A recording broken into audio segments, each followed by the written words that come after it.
여러분 안녕하십니까? 라디오 전망대 이용선입니다.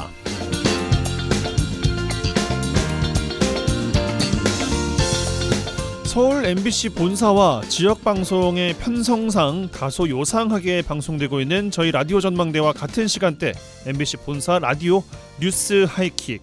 저희 방송 끝나고 나면 신장식의 뉴스 하이킥 3, 4부가 진행되죠. 본방송 말고도 각종 뉴스와 인터뷰 통해서 뉴스 하이킥 프로그램을 접하고 계신 분들 많이 계실 줄 압니다. 표창원 전 의원 이후 약 1년간 뉴스 하이킥을 진행해온 신장식 변호사가 프로그램 하차 소식을 알렸습니다.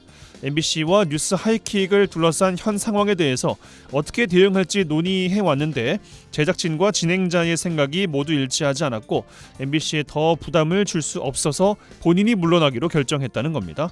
MBC 관계자는 신장식의 뉴스 하이킥이 지난해 음악방송을 포함해 전체 라디오 프로그램 가운데 청취율 1위를 꾸준히 기록할 정도로 많은 사랑을 받았는데 국민들이 알고 싶어하는 부분들을 집중 조명했기 때문에 영향력이 더 커졌고 바꿔 말하면 이로 인해 방송통신심의위원회 나아가 정치권의 집중 공격 대상이 됐다고 보고 있다.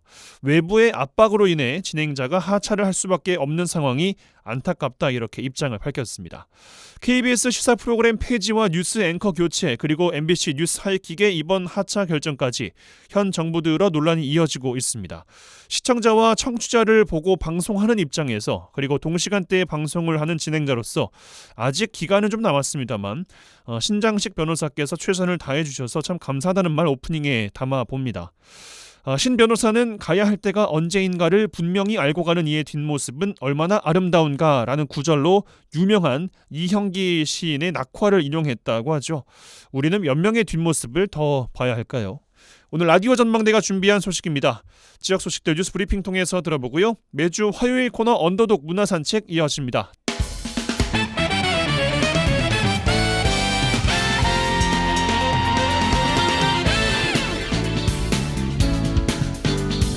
네, 1월 30일 화요일 라디오 전망대 시작합니다. 먼저 우리 지역 소식 정리해보죠. 뉴스브리핑 전남일보의 곽지혜 기자와 함께합니다. 전화 연결되어 있습니다. 안녕하십니까? 안녕하십니까? 네, 자 오늘 여수에서 시작합니다. 여수 중림 1지구 택지 개발이 마무리에 들어가면서 초등학교 신설 계획이 공개됐습니다. 중림 신도심 조성의 속도가 붙고 있다고요? 네. 최근 전남도교육청이 아직은 가칭이긴 합니다만 여수 중림 1지구에 우리초등학교 신설안을 승인받았다고 밝혔습니다.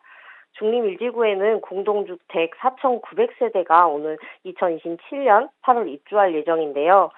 많게는 13,000여 명 정도의 인구가 유입될 것으로 보이면서 학교 신설에 대한 목소리가 높았습니다.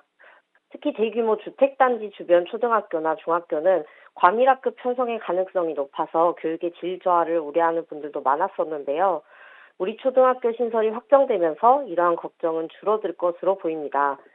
우리 초등학교는 2027년까지 사전기획, 설계공모, 시설공사 등 절차를 거쳐서 2017년 9월 개교를 목표로 설립됩니다. 도교육청은 그동안 신도시 내 대규모 공동주택 건립에 맞춰서 안정적인 교육 환경을 제공하기 위해 학교 설립을 추진해 왔는데요. 일단 2017년 대규모 단지 입주 시점에 맞춰서 초등학교 19개의 학급과 유치원 1개의 학급으로 우리 초등학교를 개교할 예정입니다. 이후에는 초등학교 31개, 유치원 3개 학급 규모로 확대할 계획도 세우고 있습니다. 계획대로 사업이 완료되면 전남 지역의 대표적인 신도시 개발 지역인 여수 중림 1지구의 교육 여건이 크게 개선될 것으로 보입니다. 예, 이렇게 중림지구 초등학교 신설이 확정되면서 중림지구의 토지 공급이나 공동주택 사업 일정에도 많은 관심이 쏠릴 것 같습니다. 네, 중림지구 택지 개발이 마무리 단계에 접어들면서 막바지 토지 공급과 공동주택 분양 등 새로운 도심 조성 일정에 관심이 확산되고 있습니다. 전남개발공사는 올해 공급하는 토지 중 실수요자를 대상으로 무한 오룡지구와 여수 중림지구를 최초 공급한다고 밝혔는데요. 중림지구에서는 점포 겸용 단독 주택용지, 상업용지, 준주거시설용지, 주유소용지, 종교시설용지 등 5개 용지가 최초로 공급됩니다. 이 중에서 점포 겸용 단독 주택용지하고 주유소용지, 종교시설용지가 상반기에 경쟁입찰 방식으로 공급되고 상업용지와 준주거시설용지가 하반기에 경쟁입찰 방식으로 공급됩니다. 공급 가격은 공급 시점에 맞춰 감정평가를 진행하고 경쟁입찰 토지는 감정평가 금액을 기초로 최고 낙찰자와 계약을 체결하게 됩니다. 특히 오늘 3월에는 중림지구에 들어서 공동주택 2개 단지에 대한 분양도 시작되면서 관심이 쏠리고 있는데요. 분양이 예정된 아파트는 전남개발공사와 현대건설이 컨소시엄으로 진행 중인 중림 1지구 내 2개 단지로 1,300여 세대 규모입니다. 예, 중림 1지구 개발 사업이 마무리 단계에 접어들었습니다. 마지막까지 문제 없이 조성이 잘 이루어지길 기대해 보겠습니다. 자, 다음 소식 동부권 해양 오염 사고에 대한 내용이네요. 네, 여수 등 전남 동부 지역 해상에서 발생한 해양 오염 사고가 대부분 부주의로 인한 사고로 조사됐습니다. 여수 해양경찰서에 따르면 전남 동부권 바다에서 지난 한 해 동안 32건의 해양 오염 사고가 발생해서 3,388리터의 오염 물질이 유출된 것으로 나타났는데요. 전년과 비교해서는 배출된 양은 246리터 정도, 약 7%가량 감소했지만 유출 건수로는 9건이 증가했습니다. 해양오염 사고 원인별로는 유류 이송 작업관리 소홀 및 스위치 밸브 조작 실수 등 인적 요소에 의한 부주의 사고가 11건으로 34.4%를 차지하면서 가장 높은 비율을 보였는데요. 이외에 선체 기기 등 파손에 의한 사고가 9건으로 28.1%를 차지하면서 뒤를 이었습니다. 예, 그렇습니다. 전남 동부권 지역별로는 사고 비중이 어떻게 됩니까? 네, 지역별로는 광양항이 6건, 여수항이 5건, 국동항이 4건 순으로 각각 19%, 16%, 12%를 차지하면서 광양항에서의 해양오염 사고 비율이 가장 높았습니다. 근데 이에 못지않게 대규모 해양오염의 위험성이 있는 여수항 정박지 오염 사고 위험도 높았는데요. 사고는 어선에 의한 해양오염 사고가 13건으로 전체 사고의 41%를 차지했고 오염 물질 유출량은 화물선이 1,523리터로 45%를 차지하면서 가장 많았습니다. 이와 같은 결과에 여수해경은 해상, 육상에서 24시간 사고 대응 체계를 강화해 운영하고 정박지나 취약해역 등을 대상으로 예찰 활동을 강화한다는 방침입니다. 더불어 다양한 해양사고 여건 변화에 대응하고 해양 종사자들의 인식 변화를 위한 교육 홍보도 병행한다는 계획입니다. 예, 대규모 산단 항만이 위치한 지역의 특성상 이 오염 사고에 미리 대응할 수 있도록 해야겠습니다. 자, 다음 이야기는 광양 이야기입니다. 네, 그동안 소상공인 지원센터가 따로 없던 광양시에서 지역 소상공인들에게 다양한 정보를 제공하고 컨설팅할 수 있는 소상공인시장진흥공단 광양센터 유치를 추진한다는 소식입니다. 전남 지역 소상공인센터가 여수, 순천, 목포, 나주 등 4곳에 설치돼 있는데요. 그동안 광양 지역 소상공인들은 순천이나 여수로 직접 찾아가 업무를 처리해야 해서 그 광양센터 부재에 대한 아쉬움을 토로해 왔습니다. 광양시는 올해 상권 활성화 방안 수립 연구 영역 과업 중 소상공인시장진흥공단 광양센터 유치 타당성 검토를 위한 내용을 영역에 포함시키면서 센터 유치를 위한 사전 준비에 돌입했습니다. 또 사전 준비 단계인 소상공인 원스톱 지원센터도 올해부터 운영에 나선다는 계획입니다. 지역의 소상공인 분들께는 참 반가운 소식이겠습니다. 네, 정부에서 지원하는 소상공인 관련 사업이 종류가 상당히 많은 편인데 대부분 1인 사업자나 소규모 점포를 운영하고 있는 광양 지역 소상공인들은 벌써부터 기대감을 보이고 있습니다. 하지만 센터 유치를 위해서는 아직 거쳐야 할 과정도 많은데요. 광양시는 올해 원스톱 지원센터 보조사업 운영을 추진하기 위해 예산을 확보했지만 소상공인 지원센터 유치를 위해서는 먼저 소상공인진흥공단은 물론 인근 순천센터와도 협의가 필요하다는 입장입니다. 공단에서는 지역 자영업자 규모 등을 종합적으로 판단해 센터 설치 여부를 판가름하고 있는데요. 센터가 운영되기 위해서는 최소 5인 이상의 상주 인원도 필요한 만큼 광양시에서도 사업계획 등을 면밀히 준비해야 할 것으로 보입니다. 앞서 말씀드린 것처럼 광양시는 현재 소상공인시장진흥공단 광양센터 유치 타당성 검토를 위해 상권 활성화 방안 수립 연구 영역을 진행하고 있고요. 영역을 통해 전통시장 및 골목형 상점가, 자영업자 규모 분석 등 센터 유치를 위한 지원 방식을 검토하고 운영 사업 계획을 수립할 예정입니다. 네, 뉴스브리핑 전남일보의 곽지혜 기자와 함께했어요. 고맙습니다. 감사합니다.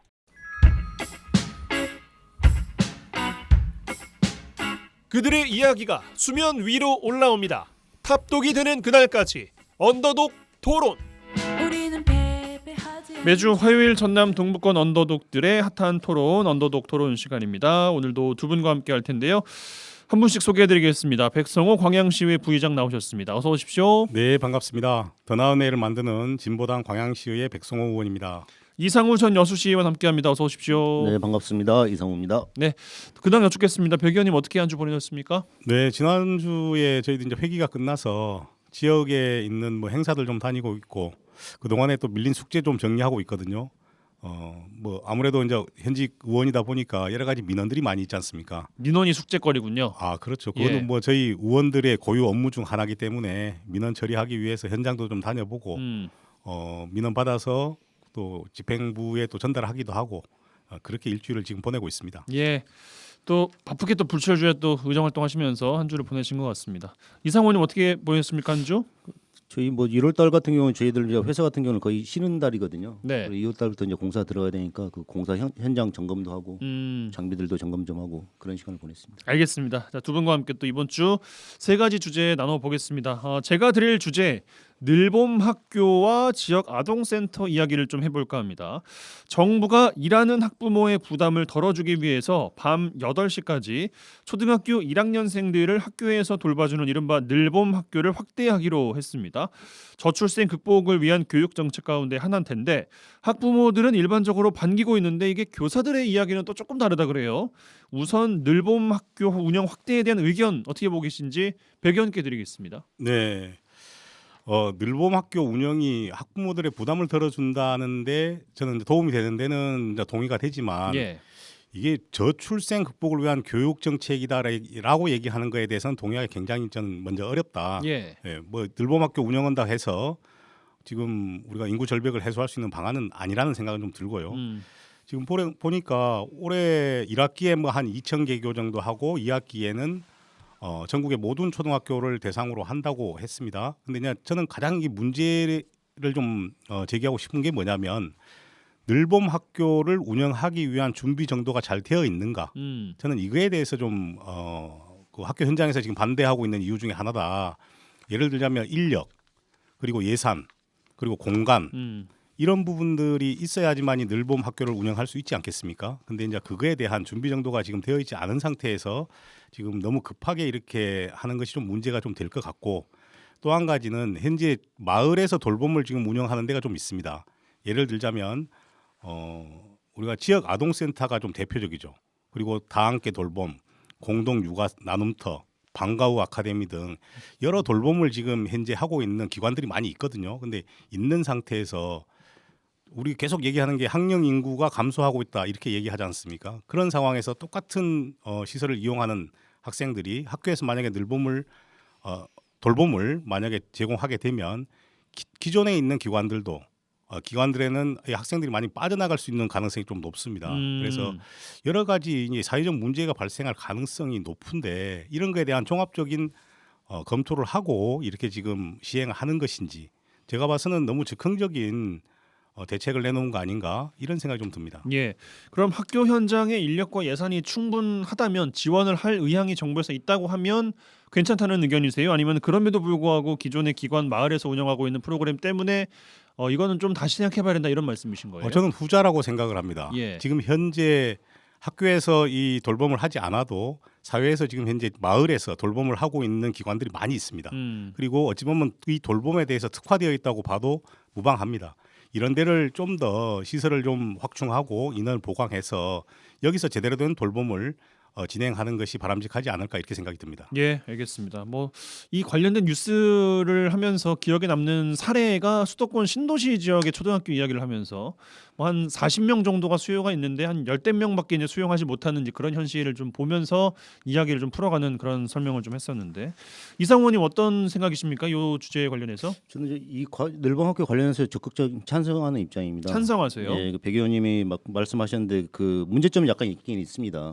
뭐 이런 예산적인 부분이나 누가 이걸 담당할 것인가 그리고 공간적인 부분도 있긴 있지만은 올 한 해 지금 작년 한 해 그 시범 사업을 했지 않습니까? 예. 거기서 우리 학부모님들이 뭐 90% 정도가 다 반기는 사업이다.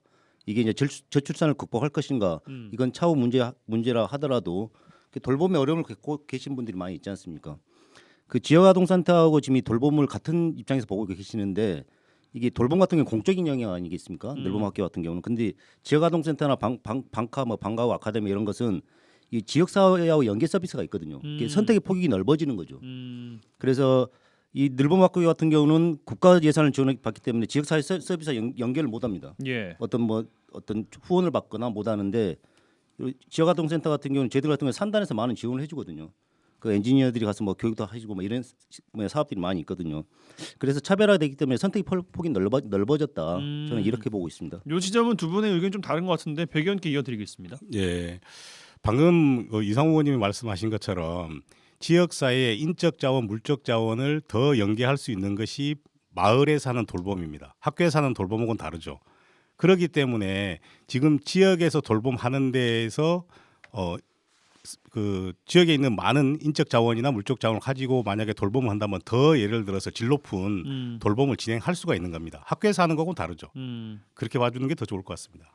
이상훈께 한 번 더 드릴까요? 그러니까 지금 늘봄학교 같은 경우는 올해는 초등학교 1학년, 내년 초등학교 2학년까지 그리고 초 6학년까지 하지 않습니까? 근데 지역아동센터 같은 경우는 고등학생까지 다 품는 이런 시설이거든요. 이게 좀 그 어떤 구조적으로 틀린 부분이다.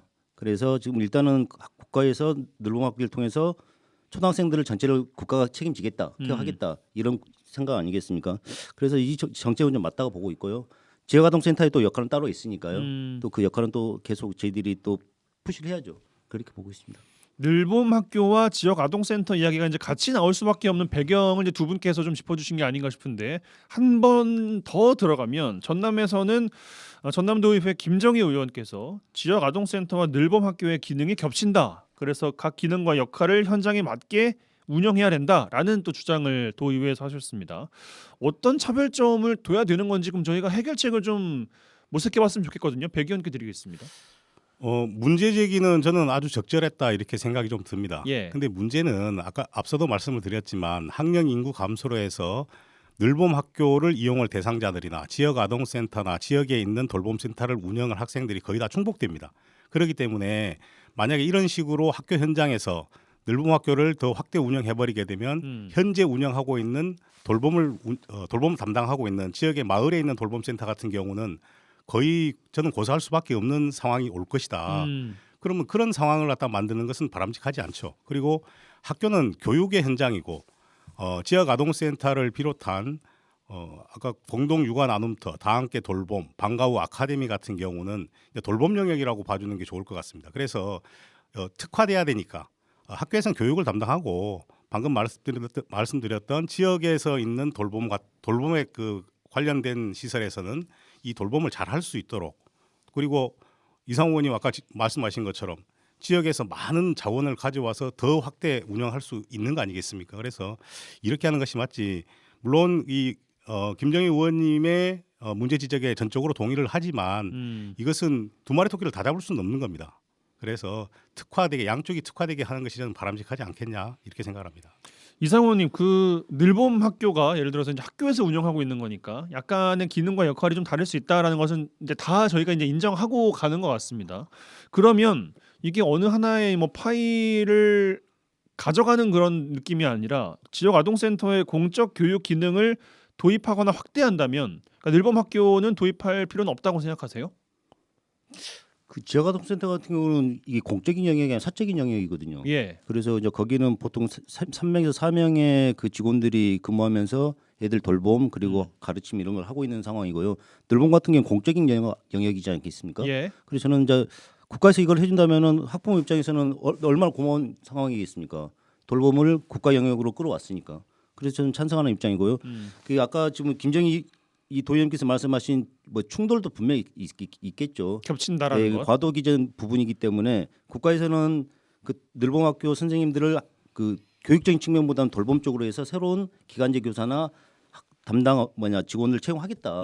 이게 내년 2학기 때부터는 전적 100% 국가에서 책임을 져주겠다 일하고 있는 상황이고 그러니까 선생님들의 반발도 충분히 이해하지만은 그 전체적인 국가적인 이 전체 대략 큰 그림에서 좀 동의를 해주시고.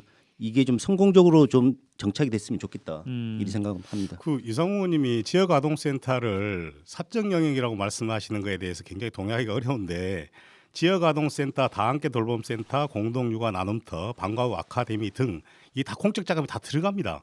그렇기 때문에 이 돌봄 영역도 전부 다 공적 영역이라고 봐주시는 게 좋을 것 같습니다. 그러니까 말씀하신 것은 이제 학교의 영역이 아니다라는 이제 말씀 예, 정도인 것 같은데, 예. 그러면은 백 의원님께 같은 질문 한 번 더 드리고 이제 다음 주제로 넘어가겠습니다. 지역 아동센터에 공적인 교육의 영역을 그러니까 학교에서 배우는 뭐 그런 정도의 기능을 조금 더 추가하거나 도입을 한다면 겹치는 문제를 해소할 수 있지 않겠습니까? 저는 그렇다고 생각을 합니다. 예, 필요성도 있다고 보세요. 네, 필요성도 있고 지금 이렇게 뭐 아까 이제 여러 가지 돌봄 센터들이 많이 있고 특히나 이제 정부에서 사교육비 절감을 위해서 이러한 것이 필요하다라고 학원 영역 같은 경우도 학교에서 해야 된다 이렇게 얘기하는 경우가 있는데 네. 또 동의는 하는데 그럼 지금까지 있는 사교육 시장은 어떻게 할 것인가 이거에 대한 전혀 고민이 없이 그렇게 하는 것은 굉장히 바람직하지 않죠. 왜냐하면 그 사교육 시장에 종사하고 있는 시설이나 인력이나 이런 분들도 전부 다 우리 대한민국 국민들이기 때문에 참 어렵네요. 실제로 저는 공교육에서 이런 사교육 시장까지도 다 아우를 수 있는 아니면 그쪽에서 그런 일정 정도의 그런 역할을 할 수 있도록 해주는 것이 바람직하지 않겠냐는 생각이 듭니다. 생각을 다른 쪽으로 옮기면 다 물리는 또 관계가 되다 보니까 그렇죠. 참 이게 쉽지가 않은 주제인 것 같습니다. 아무튼 한 10여 분 정도 저희가 관련 주제로 토론을 해봤는데 이 정도로 이 주제는 마무리하고 다음 주제로 넘어가기 전에 저희는 잠시 광고 듣고 오겠습니다. MBC 라디오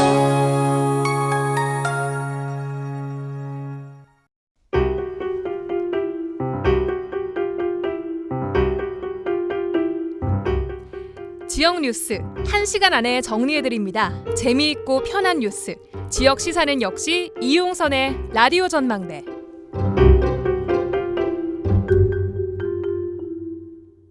여수 MBC 라디오 전망대 함께하고 계십니다. 매주 화요일 코너 언더독 오늘 백성호 광양시의회 부의장 이상우 전 여수시의원 두 분과 함께하고 있습니다.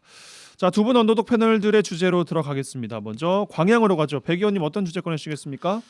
저는 뭐 광양의 주제라기보다는 최근 사회 문제로 대두되고 있는 청소년 도박 중독과 관련해서 오늘 좀 주제로 좀 정해봤습니다. 네.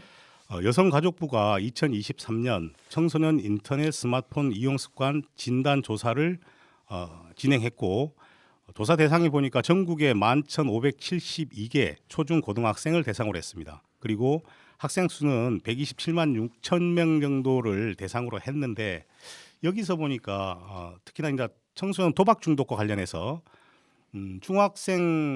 중학생하고 중학교 1학년 그리고 고등학교 1학년 학생 88만 명을 대상으로 중독이 됐는가라는 것에서 해봤는데 보니까 한 2만 8,838명 정도가 지금 도박 문제로 위험군 청소년으로 이렇게 분류가 됐습니다. 80만 중에서 2만여 명이요. 예, 2만 중1과 8천. 고1 학생들. 네, 중1, 고1 네. 학생들 88만 명 중에 이게 위험하다. 위험하다. 네, 도박을 안 했냐가 아니고 도박 문제 위험군 청소년으로 분류된 것이 28,838명 정도가 됩니다. 단순히 해본 친구들이 아니라 위험한 상태라는 그렇죠. 거잖아요. 예. 이것이 그래서 한 3.5% 정도 되는 걸로 제가 파악을 했는데 방금 말씀하신 것처럼 한 번이라도 해봤냐가 아니고 굉장히 위험하다고 분류된 청소년들입니다.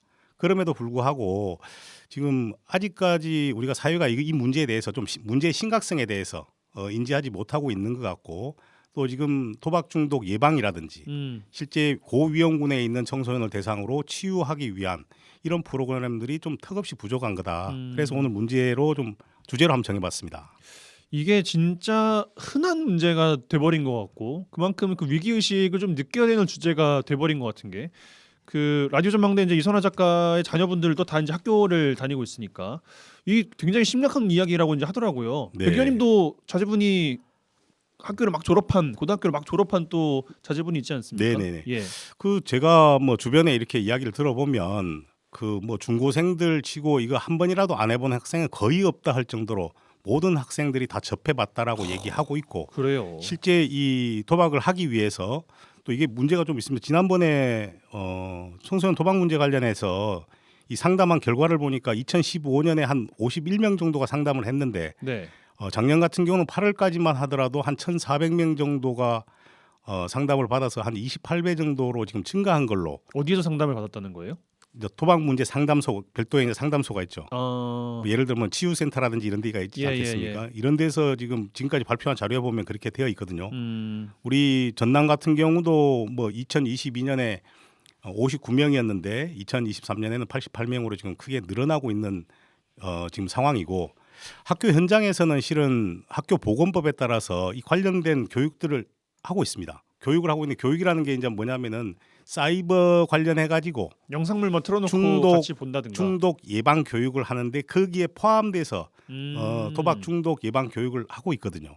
근데 이것이 실제로 이런 예방 교육을 하고 있음에도 불구하고 계속해서 증가하는 데는 뭔가 문제가 있는 거 아니겠습니까? 그래서 이 문제를 해결하기 위해서 이게 모두가 같이 노력해야 될 부분이다라는 생각이 듭니다. 예. 또 교육청 같은 경우도 실제 이 학생들의 도박 예방 교육 및 치유 지원을 하기 위해서 조례를 만들어 놓고 있는데 제가 학교 현장에 전화해서 물어보니까 실제로 교육은 하고 있다라고 합니다. 하고 있고 전남도 예산을 보니까 1년에 지금 한 4천만 원 정도의 전남도 교육청에서 예산을 편성해 놓고 있는데 도내 초등 고등학교가 수없이 많은데 4천만 원 정도의 예산을 가지고 정말 제대로 된 도박 중독 예방 교육을 할 수 있는가라는 문제점도 좀 있는 것 같고 여러 가지로 지금 교육 현장에서 그리고 우리 뭐 지방자치단체 그리고 국가적인 차원에서도 이 부분에 대해서 문제의 심각성을 좀 많이 가져야 된다. 또 부모님들도 저는 자녀분들이 혹시 스마트폰 중독이라든지 도박 중독에 이렇게 걸려 있는 게 아닌지 유심히 좀 잘 관찰해야 될 필요가 있습니다. 예. 뭐냐면은 이 도박 자금을 마련하기 위해서 해서는 안 되는 일들을 또 많이 합니다. 예를 들면 뭐 사기를 칠 수도 있고 절도를 할 수도 있고 또 주변에 있는 뭐 선후배들한테 돈을 빌릴 수도 있고 도박 자금 마련하기 위해서. 그렇죠. 예. 그리고 뭐한 말로 갈취를 할 수도 있는 거고 여러 가지 사회적 2차적인 사회적 문제가 발생할 가능성이 굉장히 높기 때문에 이 제대로 된 도박 중독 예방 교육도 해야 되고 그리고 이 치유를 할 수 있는 센터도 반드시 필요한데 우리 전남 도내에는 도박 중독과 관련한 상담을 받거나 치유를 받을 수 있는 기관이 또 없습니다. 맞아요. 없는 걸로 알고 있어요. 예. 저희들 예전에 뭐 우리 의료 취약 지역이다라고 우리 전남을 얘기하고 있는데 하다못해 이런 시설 하나도 우리 전남에는 지금 없습니다. 그래서 상당히 안타까운 마음에서 이런 교육도 시켜야 되고 예방도 해야 되고 치료도 해야 된다. 그러기 위해서는 예산도 또 필요한 것이고 갈 길이 머네요. 전남 지역은. 예. 우리가 정책은 곧 예산이다라는 표현을 쓰는데 전남도에서도 이렇게 전남도 교육청에서 이런 조례를 만들어 놨으면 제대로 된 예방 교육이나 치료를 하기 위해서 알겠습니다. 또 예산도 편성해야 된다라는 말씀 좀 드려봅니다. 이상무 의원께 드리겠습니다. 이 청소년들이 이 도박 관련해서 습관화되면 어른이 되고 나서도 끊지를 못합니다. 어른이 돼서도 끊지 예, 못한다고요. 저도 주위에서 몇 번 보고 있는데요. 이런 도박 문제나 마약 문제 같은 경우 결국은 학교에서는 예방 관련해서 교육을 좀 철저히 하셔가지고 이 피해가 너무 심각하거든요. 아까 말씀드린 이 자금 마련에서 2차 어떤 뭐 이런 범죄 노출될 범죄 수도 있고. 노출 범죄도 막 취하고 이러다 보니까 이런 도박이나 마약 문제 같은 경우는 학교에서부터 예방책을 세워가지고 국가가 예산을 지원해가지고 그 3천만 원, 4천만 원에서 너무 적습니다. 그래서 많은 예산을 국가에서 확보해줘갖고 예방을 하는 게 다음 더 많은 사회적 비용을 절감하는 것이라고 생각합니다. 예산은 곧 정책인데 백 의원님 그 전남도 교육청에다가 이야기해서 예산 좀 늘려라. 그럼 이야기하면은 늘리겠습니까? 글쎄요, 저도 실은 이 문제와 관련해서 물론 이제 청소년들만 도박 중독에 걸린 건 문제의 심각성이 있는 건 아니고 성인들도 마찬가지입니다. 예. 그래서 청소년을 비롯해서 모든 사람들이 이 도박 중독과 관련해서 예방 교육이나 이런 걸 하기 위해서 지방자치단체 차원에서도 전 노력이 좀 필요할 걸로 보이거든요. 뭐 제가 도교육청에 이 예산 가지고 4천만 원이라는 적은 예산 가지고 전남에 있는 모든 초중고등학교에 이 교육을 시키는데 충분한 예산이냐 좀 더 늘려라 한다면은 문제 제기하면 좀 늘릴 수는 있을 것 같습니다. 근데 지금 보니까 올해부터 해갖고 5년 동안 중기 지방 재정 계획에 이렇게 보니까 4천만 원씩으로 딱 해놨습니다.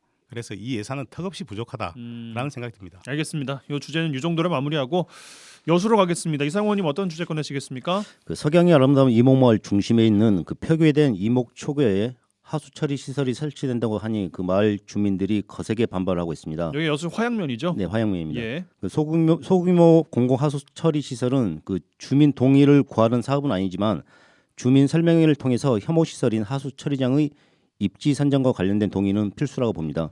그래서 오늘 이목마을 하수 처리 시설에 대한 얘기를 해볼까 합니다. 예, 지난주 여수 MBC 보도를 통해서도 이 문제가 좀 드러난 바가 있는데 네.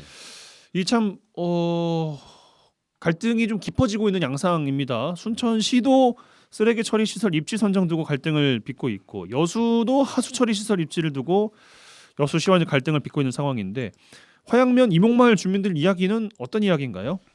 이게 그러니까 지난번에 3년 전에 그 주민 설명회를 좀 하셨는갑더라고요. 시에서 예, 시에서 예. 했는데 그때는 당시 이장님과 몇 분의 분들이 해서 그 이목마을이 170마을로 구성되어 있는데 20-30명의 마을 주민들이 와서 그 사업을 설명을 듣고 거의 다 지금 거기에 계신 다 어르신들이거든요. 예. 지금 와서 이 지금 집회하고 이러신 분들은 그분들의 자녀들이 자기 고향에 와서 부모님을 대신해서 지금 집회를 더 이어가고 있는 상황인데요. 이장님도 바뀌었다고 그러더라고요. 예, 현주 이장님으로 바뀌셨더라고요. 예. 예.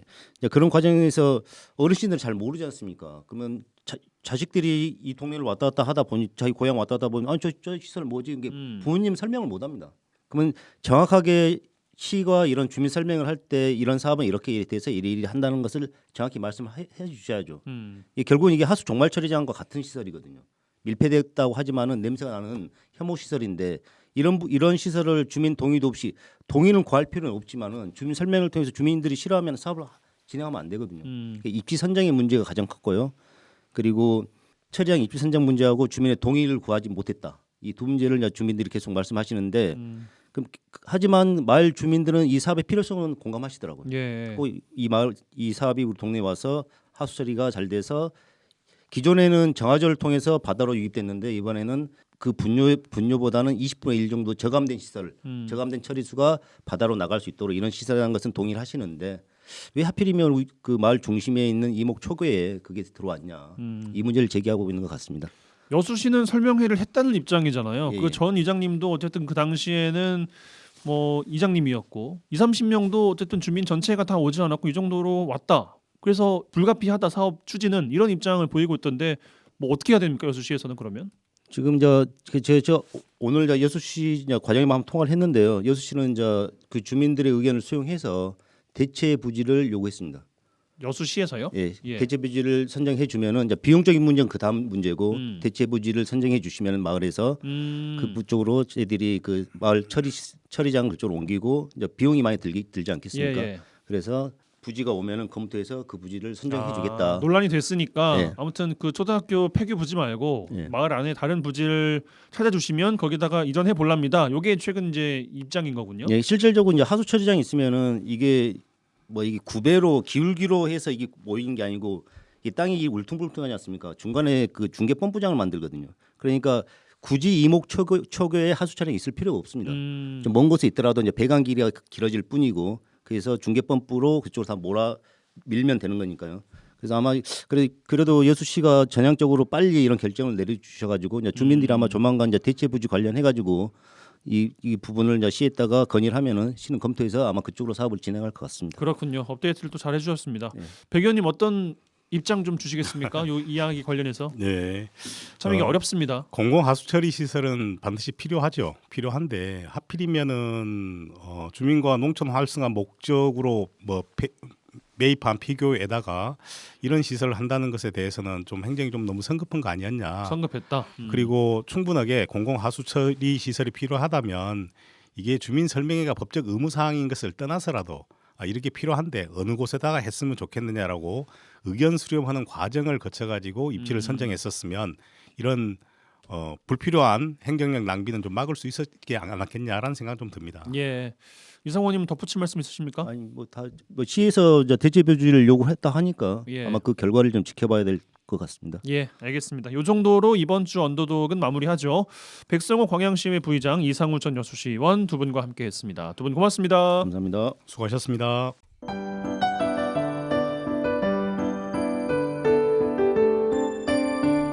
라디오 전망대 문화 산책. 네, 문화 산책 시간입니다. 김지연 리포터 나와 계세요. 어서 오십시오. 안녕하세요. 네, 이번 주 어떤 분 만나고 오셨습니까? 나간에 이 매실로라는 지금은 폐업한 카페가 있었습니다.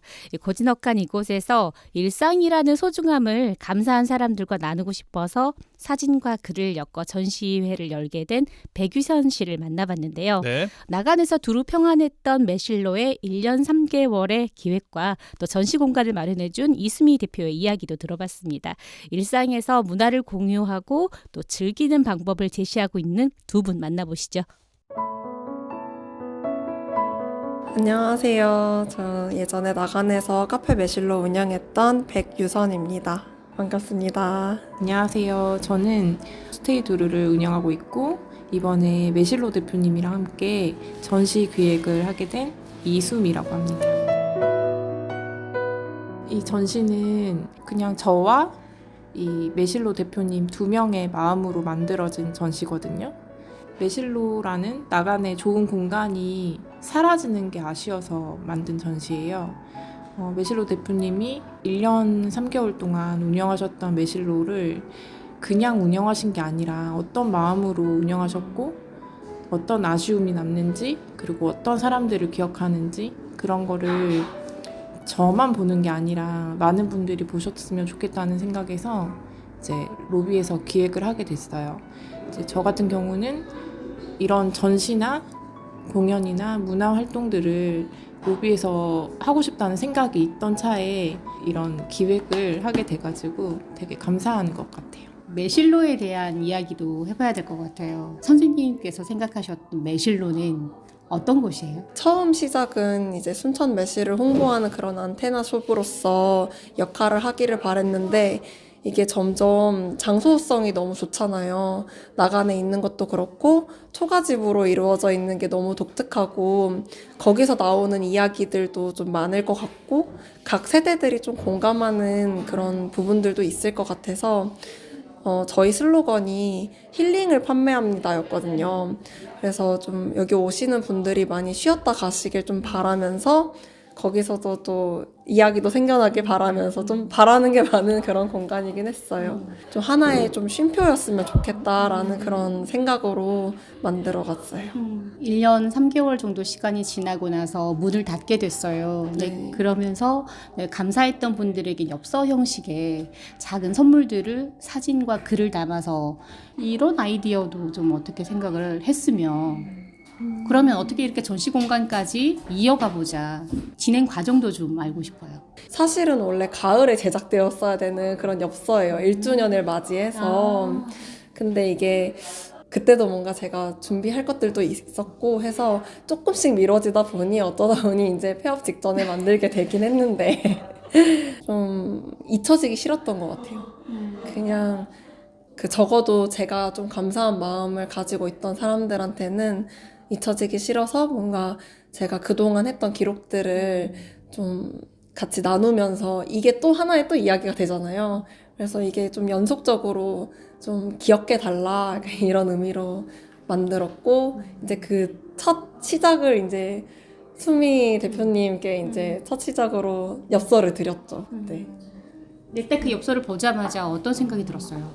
정성에 일단 너무 반해가지고 이렇게 뭔가를 기록하고 이걸 엽서로 제작해서 이렇게 예쁜 포장을 해서 누군가를 생각해서 이렇게 만나서 그걸 직접 손으로 전달하는 그게 요즘은 사실 너무 디지털화 되어 있잖아요. 그냥 고마우면 메시지로 그냥 감사하다 막 이렇게 하고 그런데 진짜 오랜 인연이 아닌데도 짧은 인연인데도 이렇게 직접 만나서 이거를 전달해 주는 게 너무 감사해서 일단 먼저 너무 감사했고 그러면 이거 한번 모든 사람들한테 뭐 보여줄 수 있는 기회를 가지면 좋겠다라고 생각해서 제가 전시회를 제안을 했죠. 네? 진짜 고민 1초도 안 하고 바로 흔쾌히 이렇게 좋아요, 재밌을 것 같아요 라고 해주셔가지고 기획을 하게 된 거예요. 그리고 저희는 원래 이제 작년에 알게 됐거든요. 작년에 알게 돼서 프로포즈를 했어요. 우리 협업하자. 언젠가 협업하자. 막 이런 얘기를 했었는데 협업도 하기 전에 해서 저는 속상한 거죠. 그래서 뭔가 같이 해보고 싶었어요. 유선 씨랑. 폐업도 기념을 해보자. 이런 생각으로. 왜 이제 막 그냥 뭔가 폐업하면 그냥 문 닫고 끝이잖아요. 근데 이런 이야기도 이렇게 알릴 수 있으면 아름다워질 수 있다고 생각해서 이제 많은 분들이 이 전시회를 오셔서 보고 나간 이렇게 또 좋은 곳이었네. 또 새로운 감성들을 느끼게 되잖아요. 그리고 그 동네에 복실이가 있다는 것도 저는 알게 됐어요. 남자친구가 2마리나 있다는 것도 알게 됐고. 이게 이제 그 작가님의 글들에서 또 사진들에서 나간이 이렇게 좋은 곳이었나? 꼭 또 가봐야겠다라는 생각까지 들고 있어요. 근데 이렇게 그냥 일상을 문화로 풀어간다는 거, 근데 두 분이 실제 실행에 옮겨보시니까 어때요? 힘든 거는 진짜 하나도 없었거든요. 너무 재밌었고 기획하는 것도 이렇게 하자 그러면은 좋아요 이렇게 해주시고, 제가 원했던 것들은 막연하게 있었는데 컨텐츠가 너무 좋잖아요. 글과 사진이 좋은 글과 사진을 남겨주셔가지고 저는 계속 감사만 하네요. 그 글 쓰는 걸 좋아하는데 저는 말을 좀 많이 잘 못하는 편이긴 해요. 근데 저는 항상 생각하는 그 문장이 있어요. 저는 진심이 혀끝보다는 손끝에서 나온다라고 좀 생각을 해요. 실제로 그렇게 생각을 해요. 그래서 글로 더 전달을 할 때 진심이 좀 90% 정도는 전달이 된다고 생각을 하거든요. 그래서 좀 SNS에 많이 그런 생각들을 좀 스쳐 지나갈 수 있는 것들을 모아두면은 또 이게 따뜻해지잖아요. 그래서 그런 것들을 좀 모아뒀었고, 근데 폐업을 하고 나니까 되게 감쪽같이 그런 기억들이 제 머릿속에서 사라지는 거예요. 근데 수미 대표님이 전시회를 하자라고 한 순간부터 나간에서 어땠었지라고 기억을 좀 되새기다 보니 맞아, 이런 에피소드가 있었지, 이런 추억이 있었지, 이런 것들이 되살아나더라고요. 그래서 저도 오히려 전시 준비할 때 힘든 것도 없었고 그냥 더 재밌게 좀 임했던 것 같아요. 그래서 어떻게 하면 손님들이 그 나간을 더 잘 떠올릴 수 있을까, 이거 나간을 안 보신 분들도 어떻게 하면 더 그 없던 추억도 더 이렇게 만들어 나갈 수 있을까라고 생각을 했고, 저는 지금 인터뷰를 할 때 사실 요즘 감정이 좀 많이 메말라서 별 감정이 안 들었었는데 방금 좀 뭉클했던 게 나간이 이렇게 좋았던 것이구나라고 말씀해 주셨잖아요. 그런 생각들이 저는 좀 그게 뭉클한 것 같아요. 그래서 사실 별거 아닐 수도 있는데 그걸 더 감명 깊게 봐주신 분들이 있잖아요. 여기 전시회 오셔서 그런 것들을 더 느끼시면 저는 좀 더할 나위가 없는 것 같아요. 나간에 있는 매실로의 그 느낌을 그대로 가져오고 싶었다라고 얘기를 하셨어요. 그래서 구간별로 어떤 기획 의도를 넣어서 꾸며놨어요. 매실로에는 4가지의 방이 있는데 각각의 이야기들이 다 있거든요. 첫 번째로 제가 제일 사랑했던 사랑방, 두 번째는 이제 화원방이라고 해서 저희 어머니가 사랑했던 방이에요. 그다음에 세 번째로는 창문을 딱 열었을 때 보이는 나무가 있어요. 거기서 이파리가 다 떨어지고 나면 구름이 걸리거든요. 그래서 나무에 구름 걸린 방 있고, 네 번째로는 이제 실제로 저희 할머니 유품들이랑 저희 어머니가 이제 결혼할 때 썼던 그런 꽃가신이라든지 아니면 그 핸드백들 같은 것들을 같이 넣어서 꾸민 매화 아시방, 이렇게 4가지의 방이 있는데 각각의 좀 시그니처 소품들을 좀 가지고 와서 이렇게 꾸며놓은 그런 포토존도 마련되어 있고, 각각의 방 스토리라든지 아니면 매실로의 처음과 끝에 대한 그런 스토리를 좀 책으로 엮어놓은 것들이 있어요.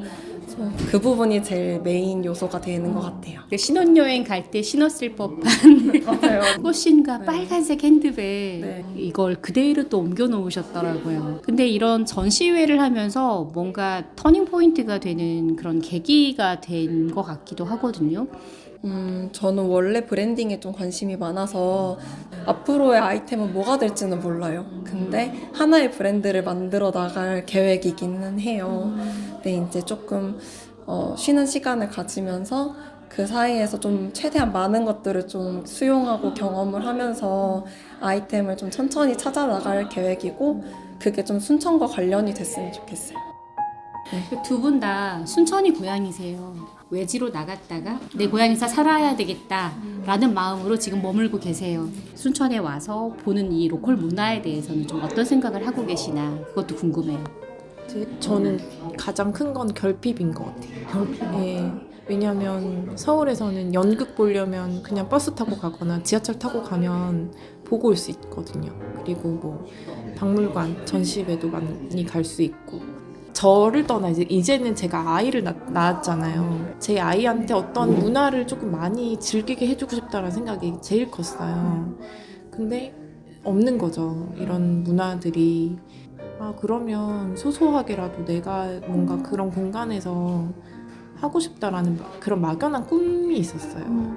그냥 숙소만 운영하는 게 아니라 외지에서 오신 분들은 좋은 기억을 가지고 가고 우리 지역민들은 좋은 추억을 또 하나 만들어 가실 수 있는 공간, 즐길 수 있는 공간을 만들고 싶었거든요. 이게 뭐 잘 돼야 돼라는 목표라기보다는 그냥 한번 해보는 거에 의미를 가지고 이 연속해서 하면 나중에는 그게 정착이 되잖아요. 그래서 아이들 그리고 제 아이들 또래 애들 위한 것들도 좀 해보고 싶고 그런 생각들을 많이 갖고 있어요.